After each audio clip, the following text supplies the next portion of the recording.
তাহলে সমাজকে শান্তিপূর্ণ করার গাইডলাইন হচ্ছে আল্লাহ রাসূলের পক্ষ থেকে যে নির্দেশনা আসবে এটা আপনাকে কম্পালসারি টু অ্যাবাইড বাই, এটা মানতেই আপনাকে হবে। এবং রাসূল সাল্লাল্লাহু আলাইহি ওয়াসাল্লাম যেটা শিখিয়েছেন ওইটাই স্ট্যান্ডার্ড, এর চেয়ে আর ভালো করা যায় না। এক সাহাবী বেশি ইবাদত করতে যেয়ে বললেন যে আমি আজ থেকে সারা রাত তাহাজ্জুদ করব, রাতে আর ঘুমাবো না। আরেক সাহাবী বললেন আমি সারা বছর রোজা রাখবো, আমি আর রোজা ভাঙবো না। আরেক সাহাবী বলে আমি আমার স্ত্রীদের কাছে যাব না, আমি সন্ন্যাসী জীবন যাপন করবো।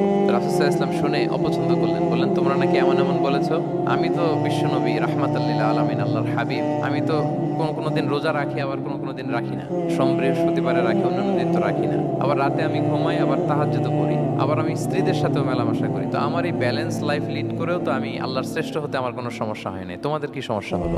সুবহানাল্লাহ। দেখেন, ইসলাম খুব ব্যালেন্সড অ্যাপ্রোচে বিশ্বাস করে, ভারসাম্যপূর্ণ জীবন বিধান। তার মানে রাসূল সাল্লাল্লাহু আলাইহি ওয়াসাল্লাম যেটা শিখিয়েছেন ওইটাই স্ট্যান্ডার্ড। আপনি কি রাসূল সাল্লাল্লাহু আলাইহি ওয়াসাল্লামের চেয়ে বেশি মুত্তাকি হতে পারবেন? বুঝে থাকলে আওয়াজ করে বলুন, আল্লাহ রাসূলের চেয়ে বেশি বুজুর্গ হওয়া সম্ভব? মুত্তাকি হওয়া সম্ভব?